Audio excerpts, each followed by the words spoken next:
¿Qué es la personalidad? Vamos a jugar un rato. Imaginemos una lluvia. Toda esa agua, casi sin poder distinguir más que todo eso como una gran masa. Y como si nuestro ojo con poderes de aumento nos lo permitiese, nos acercamos más y más hasta poder ver cada gota. Ponernos a observar cada gota, en dónde está, cómo está, su forma, tamaño y cómo juega con la luz, es inevitable ver que no hay dos gotas iguales. Cada una tiene en sí algo que comparte con las otras y algo que las diferencia y hace única. Los humanos somos un poco como esas gotas de agua. Cada uno en sí comparte con el resto lo esencial. Pero más allá de eso, no podríamos afirmar que existen dos humanos iguales. ¿Por qué? Porque así como las gotas caen cada una en un lugar distinto y con la influencia de ese lugar se diferencia de otras, es decir, la gota que cae en el lodo no es igual a la que cae en la flor. Cada una se va impregnando de esa otra sustancia. Así, cada humano tiene no solo una determinada genética, no solo lo que hereda de los progenitores, sino la intangible influencia de su entorno, que segundo a segundo talla su ser y va conformando así su modo de percibir, sentir, actuar, pensar. Ese modo de percibir, sentir, actuar, pensar, termina conformando ciertos rasgos que comienzan distinguiéndonos de algunos y asemejándonos a otros. De esta manera vamos organizándonos sin saberlo, es decir, inconscientemente, para adaptarnos a lo que nos rodea, para ser parte o para diferenciarnos. Cuando nacemos y a lo largo de los primeros meses, no nos diferenciamos de mamá. No sabemos que somos Juan, Pedro o María. Esta diferenciación de mamá se va a ir produciendo a partir del intercambio con ella y con los otros que nos rodean. Ese niño o niña se va a ir conformando una cierta idea de sí mismo con la ayuda de los otros. Nos irán haciendo, diciendo cosas, nos irán dando rótulos, equivocados o no, positivos o no, amorosos o no. Y luego aprendemos a funcionar en ese sistema. A veces nos adaptamos más, otras menos. Ese intento de adaptación para sobrevivir en ese sistema familiar es el que va conformando lo que vamos a llamar personalidad.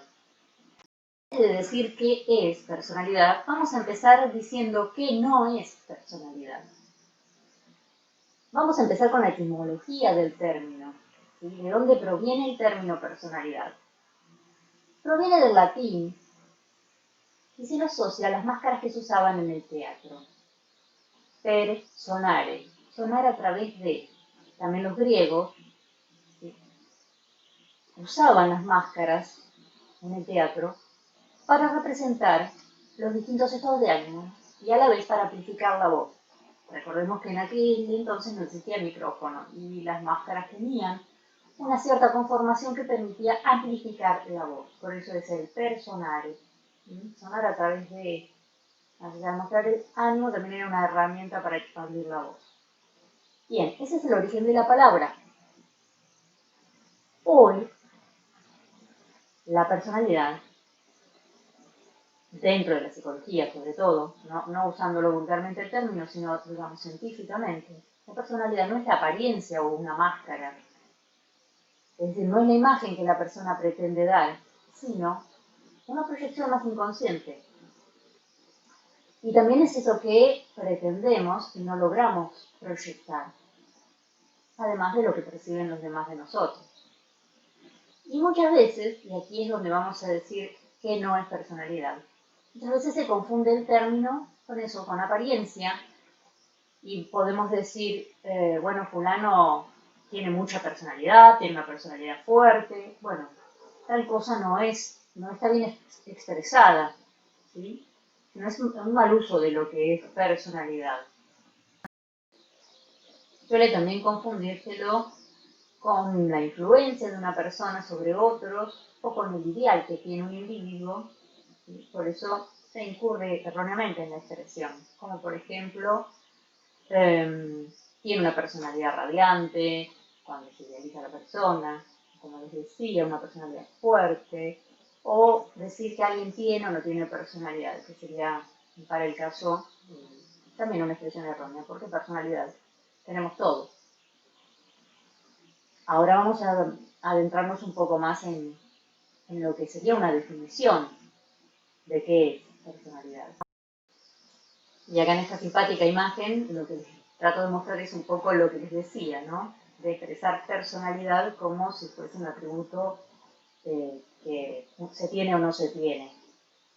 Y no solo no nacemos con una personalidad, sino que este complejo sistema se va a ir organizando a lo largo de los primeros años de vida. Algunos rasgos, que ya vamos a ver qué son, toman más predominio tempranamente, pero no es sino en la adultez donde se puede ver más plasmada esta organización que es la personalidad. Bueno, no hay una definición universal de personalidad, porque hay muchas hipótesis que van a ser explicadas de distintas maneras, ¿no? Por distintas escuelas de psicología. Pero podría considerarse que varios autores sí coinciden en que es una organización, ¿sí? ¿Qué es esto de organización? ¿Qué es lo que organiza o qué es lo que se organiza? Ahora iremos viendo. Y para verlo, vamos a entrar directamente a la definición, a una de las tantas definiciones, como les mencionaba, porque no es que hay una sola, pero sí estoy tomando la definición que Allport nos brinda porque considero que es una de las más completas. Bien, lo que tenemos aquí en el centro, con fondo verde, es la definición. Y en los costados lo que hice es desmenuzarlo un poquito para explicar algunas partes de esa definición. Y como les decía, se define en muchos autores a la personalidad como una organización. Vamos a leer esta definición primero. Organización dinámica de los sistemas psicofísicos que determinan los ajustes únicos del individuo al medio circundante. Allport, él es quien nos brinda esta definición. Entonces, organización, ¿por qué? Porque es como un todo, es un todo, es decir, es más que la suma de partes. Cuando veamos el concepto de rasgos, ahora más adelante en el video, van a poder apreciar un poquito mejor este concepto de que los rasgos, varios, distintos, diversos, conforman esa organización en sí. ¿Por qué es dinámica? Bueno, porque los humanos, como todos los seres vivos, estamos en un cambio permanente.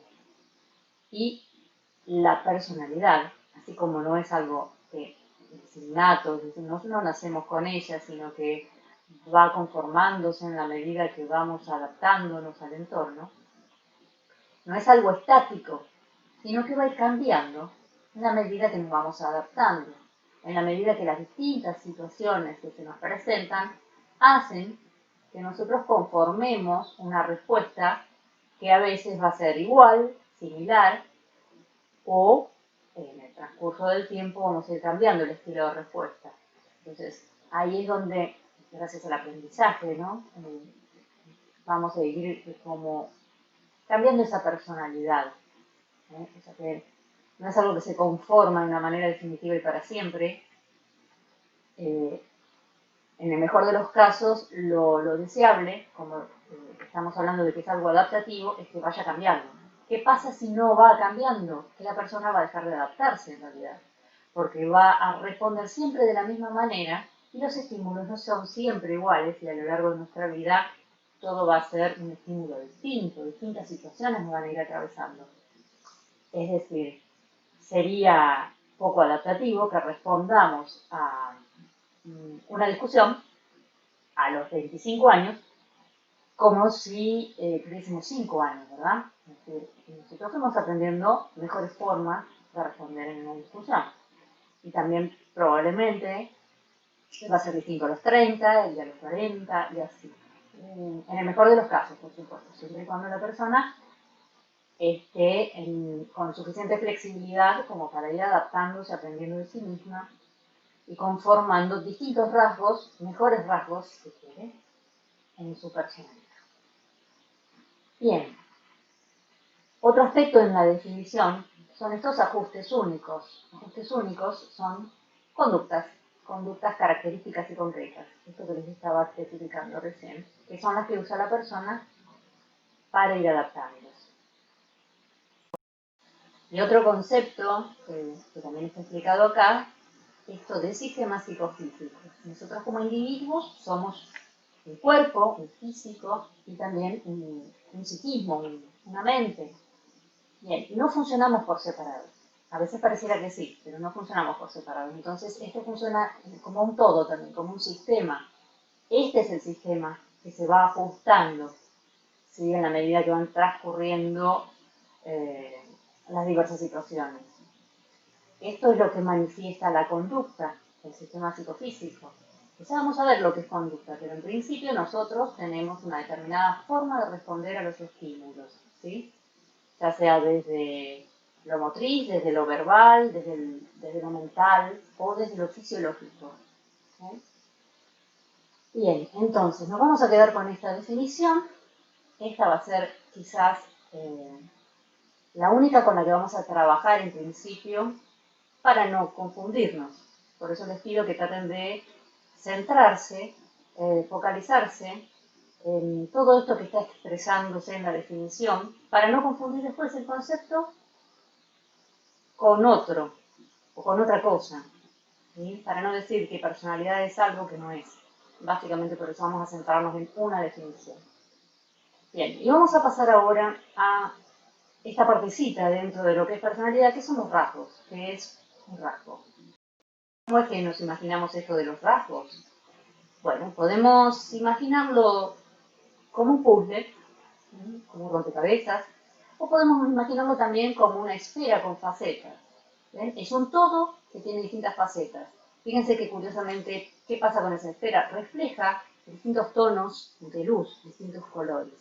Bueno, esto es como una especie de símbolo para representar lo que estamos llamando personalidad y dentro de lo que es personalidad los rasgos.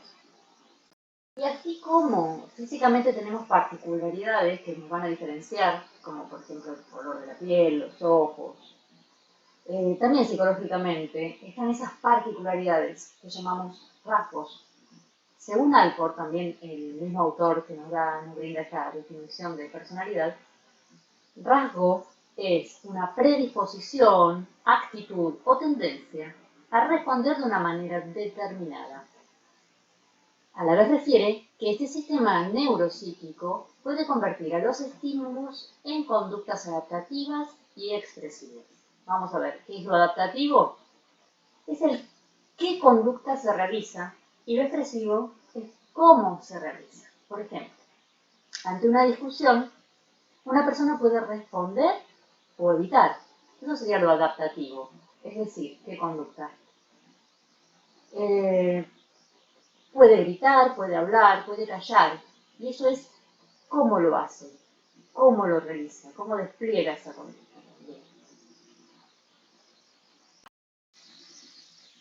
Bueno, y aquí tenemos una clasificación de rasgos.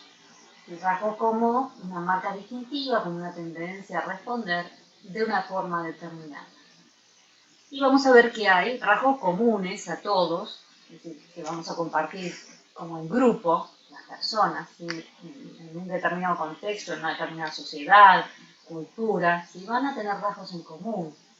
Por ejemplo, bueno, tal vez sean estereotipos también, muchas veces caemos en ese tipo de prejuicios, pero suele a veces expresarse, por ejemplo, que los brasileños son personas alegres. Suele también decirse como un rasgo de la personalidad de los del norte, de nuestro norte, como personas más taciturnas, más silenciosas, más calmas. ¿sí? Estos como rasgos de personalidad así comunes. ¿Sí? Y luego, individualmente, vamos a ver tres tipos distintos de rasgos: cardinales, centrales y secundarios. Los cardinales no necesariamente están presentes en todos. El cardinal es el rasgo muy marcado, muy dominante que existe a veces en algunas personas. A tal punto es marcado que a la persona se la conoce por ese rasgo y nada más. ¿Sí? Por ejemplo, podemos decir el amarrete, el gracioso, bueno, que a la persona está tan marcado en esa persona ese rasgo que lo toma por completo y parece que fuese eso y nada más. Por otro lado, todos tenemos rasgos que van a ser centrales, que son esas tendencias características de nuestra individualidad y que van a dar forma a la manera que la persona adopta para enfrentar esa situación. Por ejemplo, ser entusiasta, pensante, enérgico, agresivo, etc. Y también están los rasgos secundarios que van a ser esos gustos personales, las creencias, pero que no van a ser los que determinen tanto cómo es la persona. ¿Sí? Por ejemplo, cosas que te pueden gustar como viajar, pintar, cocinar, tus creencias religiosas o no, como parte de tu personalidad, pero no tan determinante.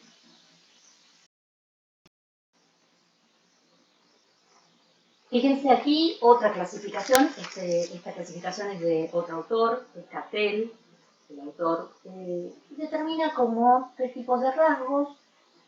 Van a ser también clasificados de acuerdo a las habilidades de las personas, a los recursos que las personas tenemos para resolver los problemas. Estos se llaman aptitudinales o cognoscitivos, ¿sí? Tienen que ver con el pensamiento, con el conocimiento, con la capacidad mental de la persona para resolver cuestiones, ¿sí? Como por ejemplo organizar, planificar. Las personas que son más ejecutivas, más resolutivas, que usan el sentido común, más racionales y predominan más esos rasgos que todos tenemos igualmente como seres pensantes, pero en algunas personas predominan más que en otras. También los rasgos que tienen que ver con eso que motiva a la persona, que le da impulso, que la dinamiza para que haga algo, ¿sí? Llamados dinámicos. Como verán, también les puse una fotito en cada caso como para que fijen la idea, se comprenda un poquito mejor. Y van a poder observar ahí a un jardinero, a un cocinero, alguien que está motivado haciendo algo. Y por último también los rasgos que tienen que ver con el qué hace y cómo lo hace, de qué forma se comporta una persona, tiene que ver más con lo temperamental. Tienen dos fotitos también, una persona está triste, otra persona es más compasiva, más simpática, otra está como más enojada o eufórica. Y no hay que confundir con los estados de ánimo, por supuesto, que esto también está en todos nosotros, sino que cuando existe como rasgo es porque siempre responde más o menos de la misma manera, ¿sí? A los estímulos similares. Por eso es un rasgo de su personalidad. Vos podés ser una persona que se enoja de vez en cuando ante determinados estímulos, pero eso no es un rasgo de tu personalidad. Ahora, cuando vivís enojado, cuando a todo respondes de esa manera, entonces ya es algo más marcado tuyo, más un rasgo de tu personalidad, una forma de responder a los estímulos. Bien, tenemos una teoría de la cual aún no hemos hablado, pero que aquí en Argentina tiene como mucha preponderancia, y es la teoría psicoanalítica, el psicoanálisis. No vamos a profundizar mucho en el tema, pero como estamos viendo distintos autores, no vamos a dejar de lado también la posición de Freud en relación a lo que tiene que ver con personalidad. Si bien el psicoanálisis no habla de personalidad, no se ocupa de este concepto, sí, para Freud el desarrollo infantil va a tener importancia para explicar las características de la vida adulta. Por eso, el psicoanálisis se remite al desarrollo psicosexual del individuo para explicar esto que es la personalidad. ¿Mm? Y lo va a explicar a través de etapas, de fases. El ir pasando por estas etapas, por estas fases, va a depender también de las condiciones personales, de los acontecimientos vividos. ¿Sí? La personalidad está relacionada con las características de cada etapa y lo que la persona va viviendo en su desarrollo. Las características del narcisismo y egoísmo, por ejemplo, hacen suponer que el desarrollo quedó fijado en modos de gratificación característicos de la etapa oral, que ahora vamos a ver qué es. La avaricia o la tacañería refleja modos de gratificación en la etapa anal. Y estas fases del desarrollo psicosexual, de acuerdo a la teoría psicoanalítica, vamos a ver muy sintéticamente cuáles son, porque bueno, es una interesante explicación de cómo se va conformando nuestro aparato psíquico a partir de no solo las distintas edades que vamos atravesando y circunstancias, ¿sí? Sino también vamos a ver cómo lo físico y ciertos componentes biológicos también se conjugan aquí para conformar esto que hoy por hoy somos como individuos. Vamos a estar inicialmente en el primer año de vida, siempre estimulando la zona de la boca. Por una cuestión de sobrevivencia, los humanos nos alimentamos, nos amamantamos y dependemos mucho de esa madre o quien cumpla su función. Somos enteramente dependientes y está siendo la boca una zona, se llama zona erógena porque es una zona de placer, y es la zona que más sentimos en ese primer momento, también por una cuestión biológica y sobrevivencia, porque nos debemos alimentar. Por eso el bebé se chupa todo, absolutamente todo, no solo la teta o el biberón, sino todo, se lleva todo a la boca, ¿sí? Y esto es porque es una zona de placer, entonces está estimulándola permanentemente. Según Freud, la fijación en esta fase produce comportamientos en el adulto relacionados con actividades orales tales como comer mucho, beber, fumar, ¿sí? O todas las simbólicamente equivalentes. Ya a partir del segundo año de vida entramos en la fase anal y el centro de gratificación o la zona erógena es la zona anal y todas las funciones que tienen que ver con esa zona, es decir, la expulsión y la retención de las heces y una fijación en esa fase puede producir problemas relacionados con el exceso o el defecto de control de los impulsos fisiológicos o también rasgos de conducta simbólicamente equivalentes, como el que mencionábamos antes, esto de retener el dinero o retener algo, apegarse a algo, o lo opuesto, es decir, el despilfarro, expulsar. Es muy superficial la mirada que estamos teniendo porque no nos estamos adentrándonos a estudiar la teoría psicoanalítica puntualmente, sino para comprender un poco esta interesante, profunda y abarcativa explicación que nos da el psicoanálisis. En la fase fálica, entre los 3 y los 5 años, los niños que comienzan a estimular en la zona genital, el centro de placer son los genitales, y es a partir de cierta prohibición desde los padres, es decir, que suele suceder mayormente en las familias donde, como socialmente no está bien visto que nos estemos tocando, hay una prohibición desde los padres para que el niño deje de hacerlo. En cada familia y cada padre lo manejará de forma diferente, seguramente, pero mayormente hay una prohibición. Y ahí implica que el aparato psíquico está empezando a entender también qué se puede y qué no se puede, socialmente hablando, qué está bien y qué está mal. Es una forma de empezar a tener un límite también para el niño. Bien, esta es una instancia fundamental. No voy a adentrarme demasiado, pero es una instancia fundamental en la constitución de nuestro aparato psíquico. La comprensión de este límite. Luego, la fase genital constituye el estadio psicosexual adulto y se caracteriza por la posibilidad de acompañar las sensaciones generadas en la relación sexual, con sentimientos de afecto, ternura y entrega. Es decir, si esto lo vemos como algo evolutivo, es decir, estas fases las que debería ir pasando y superando la persona, debería pensarse que una persona ha llegado a la madurez como tal cuando está instalada más en una fase genital, pudiendo entender la diferencia con el otro, habiendo superado las zonas erógenas y no quedado fijado en las zonas erógenas y a la vez pudiendo conectar con el otro en un intercambio, ya sea sexual o amoroso, sano. Por último, les voy a proponer un ejercicio.